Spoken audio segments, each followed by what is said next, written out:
This is an interesting set. I picked these up on the side of the road. Roadside finds. Doesn't happen very often in my area, but when I come across them, I'm like, yes, so excited. 4-piece set. And, it's rough. There's no doubt about this. This is rough. But I got it home and my intention was to do all 4 pieces. And I got to looking at this dresser. It's very shallow, and because of the curve, the drawers on the sides are super short. I don't even know if you could get a shirt in there. They're very short. They don't come out very far. There was a bunch of drawer guides that were broken. So I decided not to refinish the long dresser and regifted it. And I regifted it to somebody that was very happy to receive it. So all is well with that. I was happy about it. My focus is going to be on this part of the set. And this is not the easy part. I just decided, where am I going to spend my energy? It was on nightstands and the tall dresser. I felt like they would be most useful once they're refinished because they've got some issues. Swollen particle board, for one. Can you see that lump back there? We're going to go through how to repair that. And then the damage from the cat. This had to have been a cat because they usually leap up onto the dresser and then they scratch their way up on top and cause so much damage in the process. And those are not superficial scratches, they're deep. So I've got my work cut out for me. But if you want to know how to fix swollen particle board and pet damage, water damage, follow along. We're going to get into it. First thing I want to do is clean this furniture. There's a bunch of stuff on it. I mean, I get that it probably just came out of the house and, it has been obviously heavily used, but there's some things on, especially one of the nightstands that's like either something got spilled or some type of acid. And right down here, I'm like, what is all of this?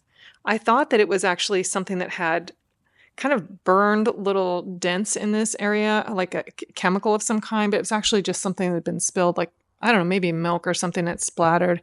I was able to get that all cleaned off, thank goodness.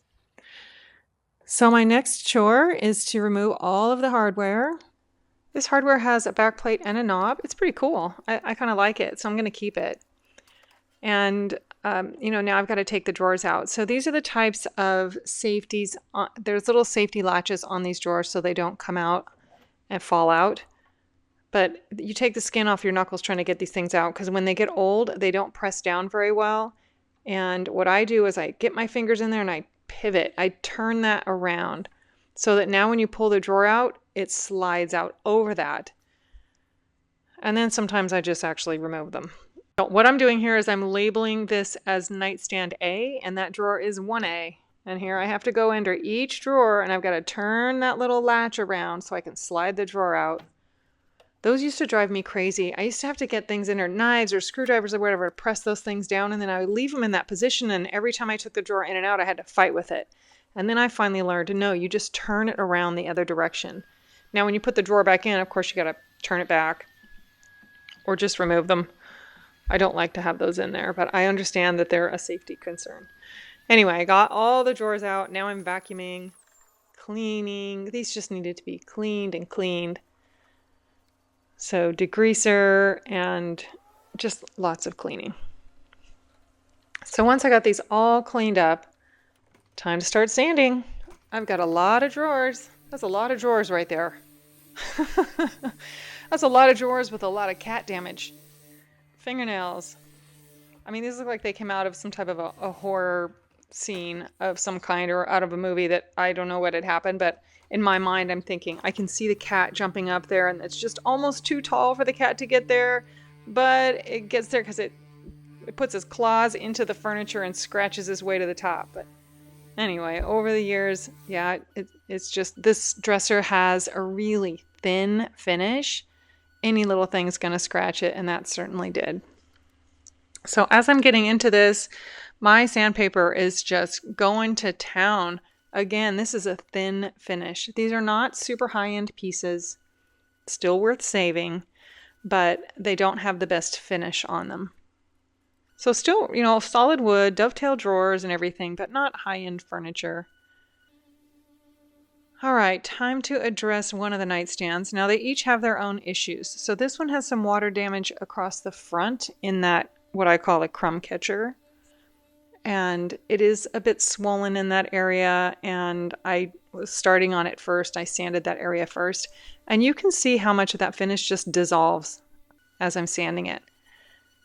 And what I find with, and the differences between high-end and low-end furniture, or mid, this is like mid-quality furniture, is that the finish is super thin. And I'm just using a 120 and it's like disintegrating.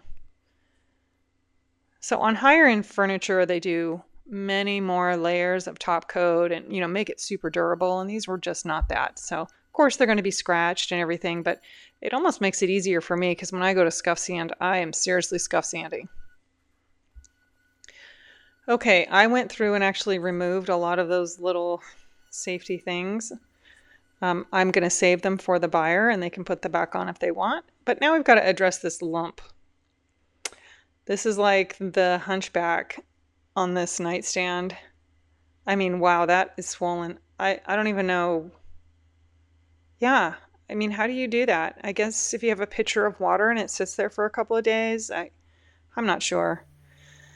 But this is particle board. Actually, these are MDF with veneer on top. They're not even particle board, it's MDF.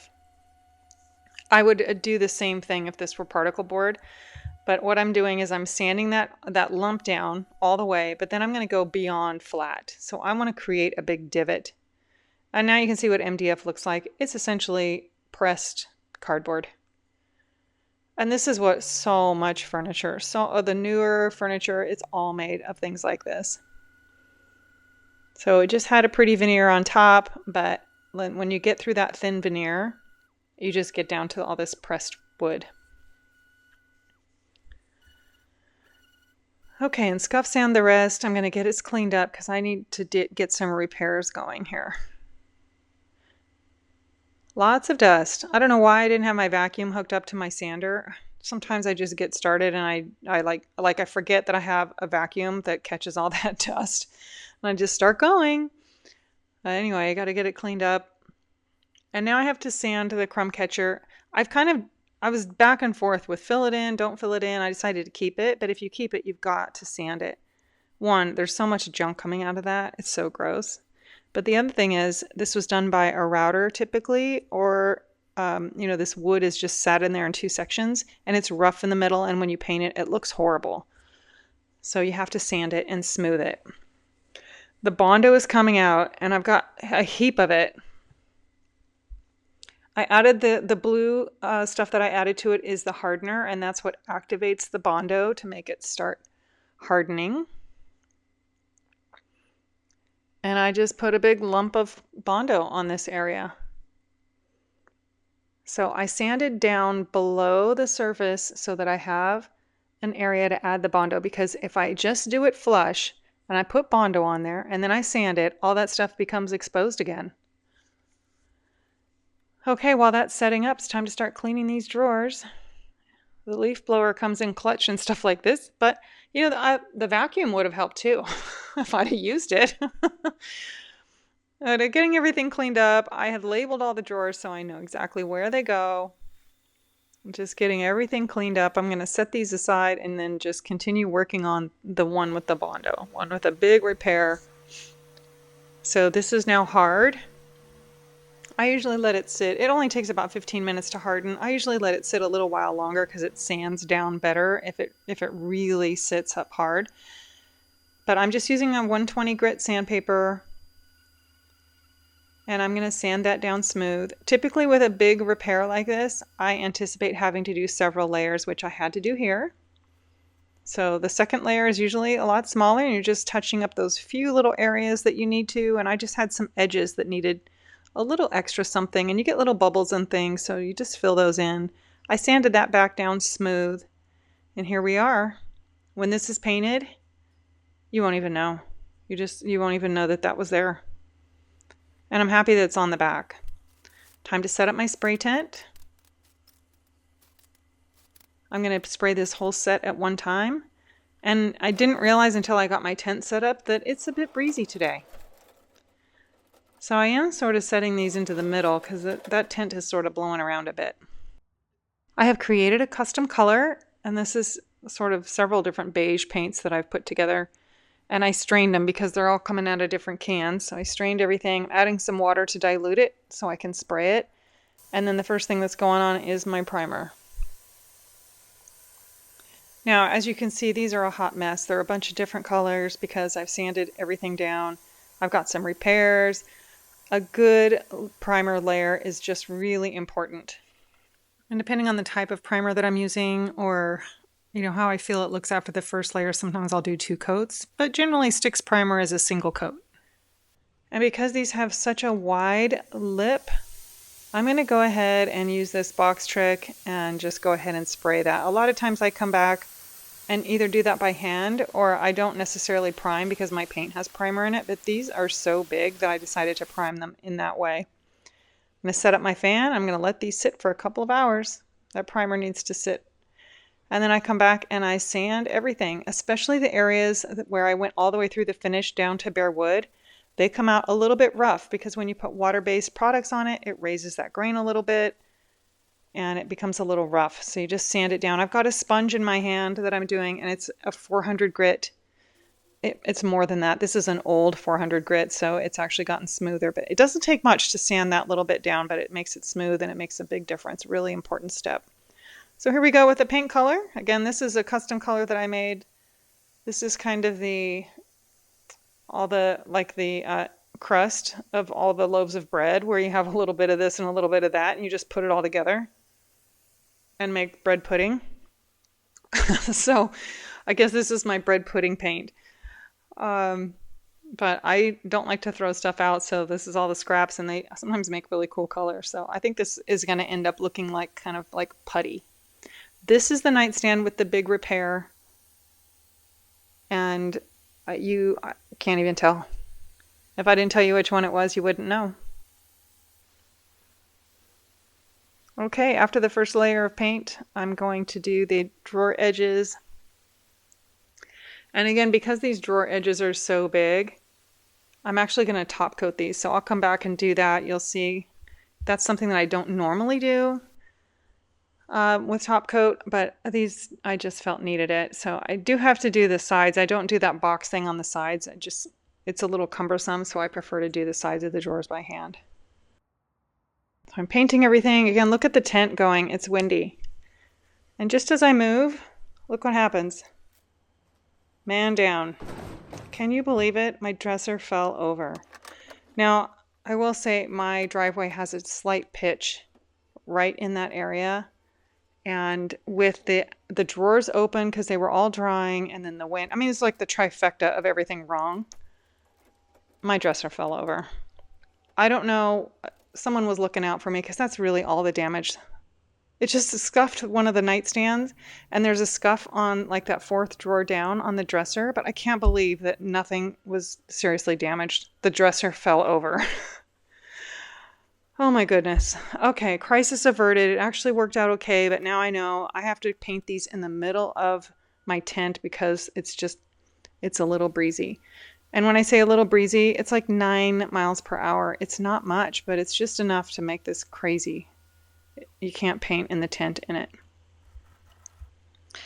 Anyway, I'm getting a second coat of paint on. I actually did 3 coats just because of that little repair, and now I'm going to top coat, dialing back the flow on my sprayer because this needs to spray a lighter coat, and I will do several coats.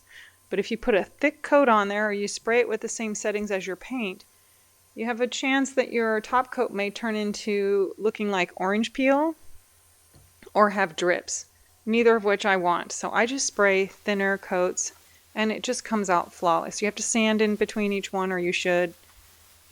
I got everything done. Time to put the tent away. That's just my easy up. And now I'm doing some top coat on those drawers. And this is the tinted top coat that was in my spray canister. I have some left over, so I'm just touching up all the drawers. I want those to be durable too. Time to measure some drawers for some drawer liners.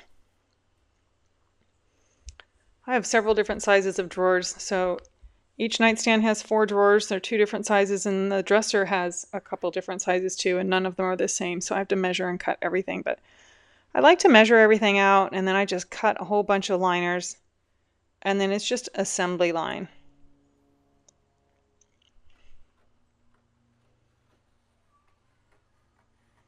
Cut, cut, cut. One of these days I'm going to get the little cutting pad and a roller so I can just knock these out even faster without having to do the scissors, although I'm pretty good with scissors, so. But I think that would be fun. Some of my drawers have some gunk in them, so I got that scraped out. I use a big paintbrush just to dust everything really well. I get asked a lot, like, what are you putting in the drawers before that? Nothing. I'm just dusting. So now that I've cut those to size, they just fit right in there, and I take my plastic putty knife and smooth everything out to get out any air bubbles and seat those edges down.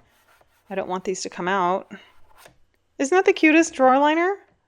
I just thought with the circle hardware on the fronts of the drawers, and this just became kind of more of a modern look. I thought those drawer liners were so cute. They coordinated so well with this set.